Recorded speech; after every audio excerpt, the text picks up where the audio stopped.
Welcome to another edition on Manchester Reunited, your Manchester United fan page, where we get to talk about news, transfers, in-depth analysis, and basically everything associated with the club, my club, your club, Manchester United. The show is always brought to you by Intimate Essentials, J. Walker Designs and Selling Face Beat. My name remains Nanapoko Hitfield. You can simply call me Venom. Now, the performance at the King Power last Saturday was so poor. It was so poor, it was as if the players were a bunch of strangers being picked up to play a football game.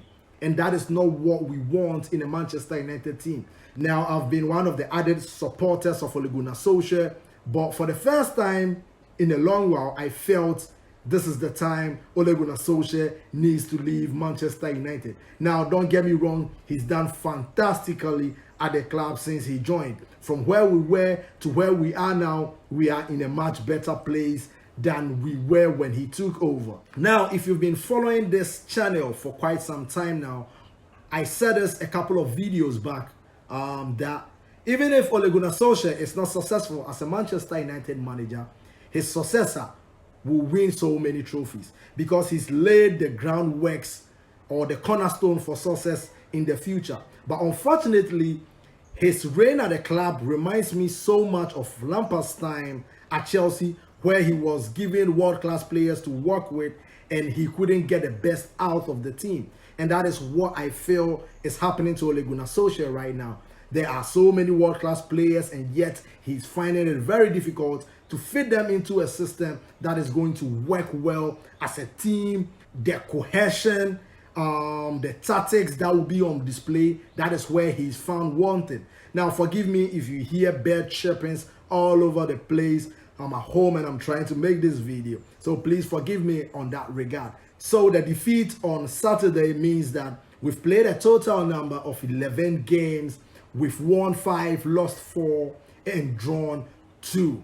Now, when you look at the games we've played, it shows you where we are at a club and why we need this change so badly. Now, this week's headline has been dominated by the fact that maybe Antonio Conte or Zinedine Zidane will be the next manager of this great club, Manchester United. So that is what we are doing today. We are going to profile these managers and see what each individual will bring to the club, Manchester United. So we are going to first start with Zidane. Now, come on. This is Zinedine Zidane we are talking about. Now, he's the only player in history to win the World Cup and the European Championship while being named the best player in both competitions. Now, Zidane was an elite playmaker renowned for his elegance, vision, passing, ball control, and technique. Now, he won so many trophies and also won many accolades as a player during his time playing, which includes being named FIFA World Player of the Year in 98, 2000, and 2003, as well as winning the Ballon d'Or in 1998. And now they've combined the two. But at first, there was the FIFA Player of the Year and the Ballon d'Or. Now, Zinedine Zidane is simply an icon in France. Now, his coaching career has also been a success. He's won 2 La Liga titles, 3 Champions League, 2 UEFA Super Cups, 2 FIFA World Cups, the Super Copa, and so many other trophies. Now, individually, he's won Manager of the Year on multiple occasions with FIFA, IFFFHS, ESPN, L'Equipe, RMC, Global Soccer Awards, with the French Football Federation, and many other honors time won't permit me to say. Now, Zizou normally plays with a 4-3-3 formation, which is something Manchester United fans want to see deployed in games. His Real Madrid team had the best winning streak in the history of La Liga with 16 games, an achievement that is only shared with another stalwart manager in Pep Guardiola. Now, Zidane also has the longest unbeaten run in the history of not only Real Madrid, but Spanish football as a whole, with 40 games unbeaten run. He is the manager with the lower number of defeats after 100 games in Spanish football, with just 8 losses in 100 games. Now, prior to Zinedine Zidane's appointment as Real Madrid manager, no team had won the modern Champions League consecutively. Now, Manchester United had come close, or was a team that came close of achieving that feat in 2009, but we were beaten in the final against Barcelona. But Zinedine Zidane Madrid did not only win it consecutively, but actually won it 3 times in a row from 2015 to 2018. Now, as I said earlier, I can talk about Zinedine Zidane's managerial career for a whole day, and we don't have time for that. Now, the number of records he's bagged in his short managerial career is just mind-boggling. So clearly, he will be a massive upgrade on Ole Gunnar Solskjaer, and he knows how to handle the enormous pressure of managing a team in the higher echelons of world football. And of course, Real Madrid is at that pinnacle of the higher echelons. So having had world-class players during his time at Real Madrid, I think the transition to this current Manchester United squad won't be or should be easy.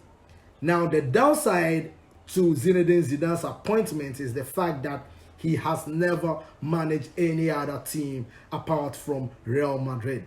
And you know, the Premier League is a different animal to any other league in the world. But his pedigree speaks for itself, and as experienced as he is now, he can cope with the pressure of the Premier League.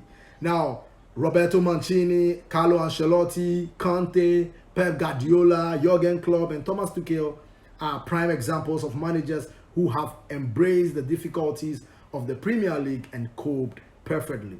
Now, the next manager I'll be profiling is, of course, Antonio Conte.